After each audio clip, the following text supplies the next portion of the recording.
शुरुआत करते हैं बुलेटिन की हरियाणा की खबरों के साथ। हरियाणा के सीएम के हवाई दौरे से शुरुआत करते हैं पहली खबर की।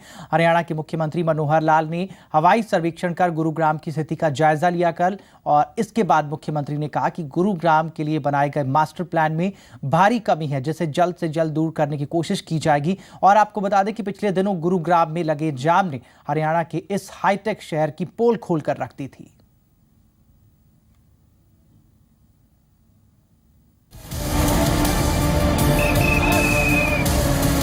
पिछले दिनों गुरुग्राम में जल भराव के चलते जबरदस्त जाम लग गया था, जिससे मुसाफिर और स्थानीय लोग खासे परेशान हुए थे। उस स्थिति की वजह को बारीकी से जानने की खातिर मुख्यमंत्री ने गुरुग्राम का हवाई सर्वेक्षण किया। उन्होंने बादशाहपुर ड्रेन के साथ उन इलाकों का जायजा लिया जहां कुछ घंटों की बारिश के बाद जल भराव की स्थिति पैदा हो जाती है। उन्होंने साफ किया कि जाम लगने की वजह बादशाहपुर ड्रेन की सही से सफाई ना होना, ड्रेन के आसपास अतिक्रमण मुख्य वजह है। उन्होंने इस समस्या से निजात दिलाने के लिए बादशाहपुर ड्रेन की सफाई पर विशेष ध्यान दिए जाने की जरूरत पर भी जोर दिया। साथ ही कहा कि इस समस्या के लिए किसी एक विभाग को जिम्मेदार ठहराना उचित नहीं है। तो ये सारा एक बहुत बड़ी समस्या है, बहुत बड़ी प्रॉब्लम है। इसका कोई मास्टर प्लान हम लोग बनाएंगे और निश्चित रूप से इसको ठीक करेंगे। देखिए, मुझे बड़ी समस्या लग रही है और इसमें मैं किसी एक के ऊपर ये विषय डालता हूं तो मुझे भी लगता है कि ठीक नहीं है और इसकी कोई बड़ी योजना बननी चाहिए थी। हम केंद्र सरकार से भी ये रखेंगे। इसके साथ ही सीएम खट्टर ने नजफगढ़ ड्रेन का भी जिक्र किया। खट्टर ने बताया कि नजफगढ़ ड्रेन के पास दिल्ली की तरफ बांध बना हुआ है, जबकि हरियाणा के इलाके में ऐसी कोई व्यवस्था नहीं है। उन्होंने गुरुग्राम को जाम फ्री बनाने की खातिर मास्टर प्लान पर काम करने के संकेत दिए हैं। ड्रेन भी पानी को जितना उसको संभाल लेना चाहिए, नजफगढ़ ड्रेन भी मुझे लगता है कि उसको सफाई नहीं की गई है और उसमें भी दिल्ली की साइड में बांध बना हुआ है, हरियाणा की साइड में उसमें बांध नहीं है। तो इन सारी बातों को ध्यान में रखते हुए सैकड़ों एकड़ जमीन ऐसी है जहां पानी का फैलाव बना हुआ है। तो ये सारा एक बहुत बड़ी समस्या है, बहुत बड़ी प्रॉब्लम है। इसका कोई मास्टर प्लान हम लोग बनाएंगे। दरअसल दिल्ली जयपुर हाईवे गुरुग्राम से होकर गुजरता है, जबकि दिल्ली गुरुग्राम का रेगुलर ट्रैफिक भी काफी ज्यादा है, जिसके चलते जाम लगने पर यहाँ स्थिति बेहद गंभीर हो जाती है। गुरुग्राम से पंकज कपाही, जी मीडिया।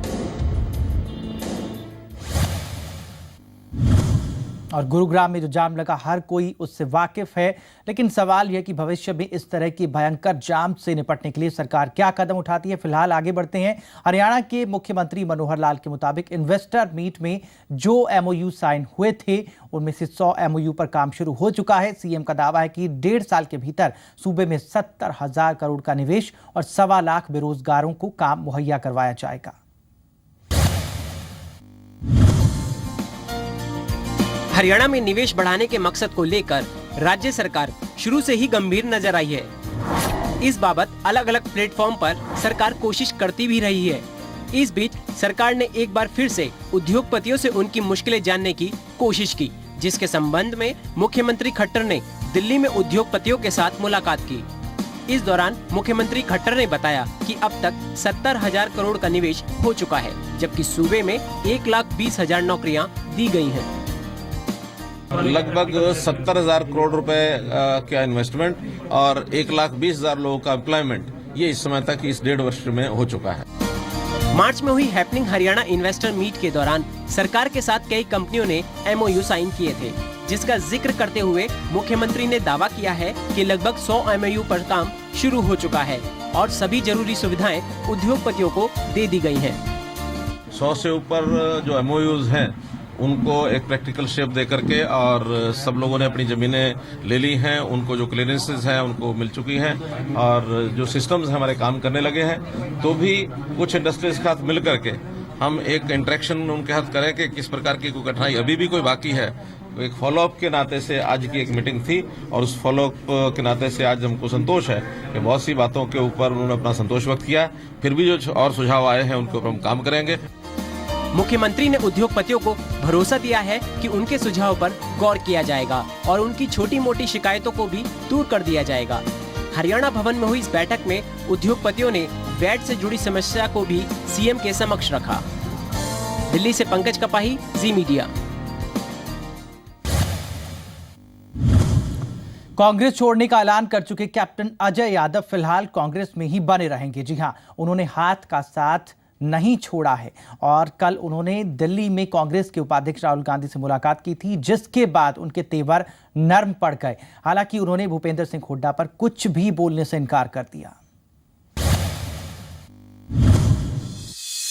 पूर्व सीएम हुड्डा से 36 का आंकड़ा रखने वाले हरियाणा कांग्रेस के वरिष्ठ नेता कैप्टन अजय यादव ने दिल्ली में कांग्रेस उपाध्यक्ष राहुल गांधी से मुलाकात की। मुलाकात के दौरान कैप्टन अजय यादव ने अपना पक्ष रखा, जिस पर कांग्रेस उपाध्यक्ष ने उनसे पार्टी में रहकर संगठन के लिए काम करने को कहा है। मुलाकात के बाद कैप्टन अजय यादव ने बताया कि राहुल गांधी ने उन्हें मीडिया में न जाने की सलाह दी है। कोई भी शिकायत होने की स्थिति में उनके समक्ष बात रखने को कहा गया है। राहुल जी ने मुझे एक बात कह दी है कि आप प्रेस में जाने के बजाय उनसे बात करें। कोई भी आपको समस्या होती है, आपने बाहर प्रेस को पास नहीं जाना है।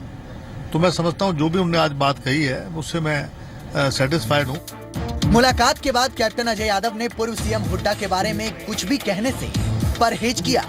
राहुल से मुलाकात के बाद क्या उनकी शिकायत दूर हो गई है, इस सवाल पर कैप्टन अजय यादव वही जवाब दोहराते नजर आए। जो आपकी शिकायतें थी, जो आपकी नाराजगी थी, वो अब दूर हो चुकी हैं राहुल गांधी से। ये कह दिया कोई समस्या हो मेरे पास आप आए, आपको किसी दूसरे घर के दरवाजे देखने की जरूरत नहीं है, फिर या सोनिया जी के पास जाएं, फिर बात कहाँ रहेगी। हुड्डा गुट से पार पाने के लिए सोशल साइट के जरिए इस्तीफा देने वाले कैप्टन अजय यादव का दावा कितना सफल रहा, ये तो वही जाने। लेकिन उनका चेहरा कुछ और ही कहानी बयां कर रहा था। दिल्ली से पंकज कपाही, जी मीडिया।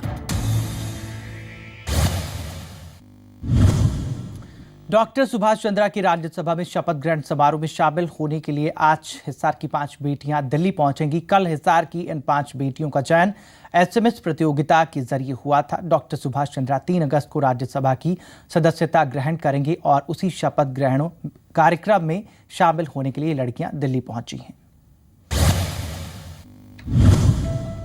हरियाणा के लिए राज्यसभा सांसद चुने गए डॉक्टर सुभाष चंद्रा 3 अगस्त को शपथ लेंगे। डॉक्टर चंद्रा के शपथ ग्रहण समारोह के दौरान हिसार की 5 बेटियां भी राज्यसभा में मौजूद रहेंगी।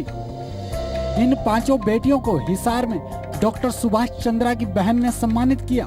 5 बेटियों का चयन एसएमएस प्रतियोगिता के जरिए हुआ है। राज्यसभा से जो उन्होंने ये जीत प्राप्त की है, उसकी शपथ 3 तारीख को दिल्ली में होनी है। उसके लिए उन्होंने ये कदम उठाया है कि हिसार की बेटियां इस समारोह में भाग लें। उसके लिए हमने यहाँ पर हिसार शहर की वोटिंग की थी, जिसमें 15,000 करीब वोट आए। उसमें से हमने 10 लड़कियां सिलेक्ट की और 10 में से 5 लड़कियों को हम उनके शपथ समारोह में लेके जा रहे हैं। राज्यसभा देखने का मौका मिलने और सम्मानित होने पर 5 बेटियों की खुशी का ठिकाना नहीं है। सब बहुत ज़्यादा खुश है, सब चाहते हैं कि मैं आगे बढ़ूं और इसके लिए सबने मुझे बहुत ज़्यादा सपोर्ट किया। सबको सबसे बड़ा थैंक यू चाहते हैं। सुभाष चंद्रा जी को थैंक यू कहना चाहूँगी कि उन्होंने हमको इतना बड़ा चांस दिया। लोग पूरी ज़िंदगी सोचते रहते हैं कि उनको विधानसभा देखने को मिले, राज्यसभा देखने को मिले। बहुत गर्व की बात है कि हमें यहाँ इस काम के लिए चुना गया है। सबसे पहले डॉक्टर सुभाष चंद्रा जी को बहुत बहुत ज़्यादा थैंक यू।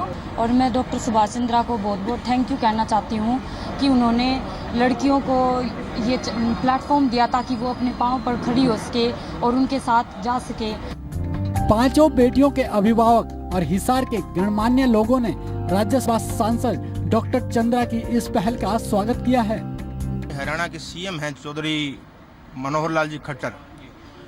इन्होंने बेटी बचाओ बेटी अभियान का जो ये मुहिम चलाई थी, उसको 4 कदम आगे ले जा करके हमारे चंद्रा जी ने एक इतिहास रचा है। बहुत ही अच्छा लग रहा है सर, ये हमारी बेटी को आगे बढ़ने का एक इतना अच्छा प्लेटफॉर्म मिल रहा है। इतना प्राउड फील हो रहा है कि हमारी बेटियां इतने अच्छे, मतलब इतना अच्छा मौका मिल रहा है इनको आगे बढ़ने का। सरकार बेटी पढ़ाओ बेटी बचाओ मुहिम के जरिए बेटियों को आगे बढ़ा रही है, उनके भविष्य को संवार रही है, लोगों की सोच बदलने के लिए जागरूक कर रही है। उसी कड़ी में डॉक्टर चंद्रा की इस पहल की काफी सराहना हो रही है। महेंद्र सिंह, जी मीडिया, हिसार।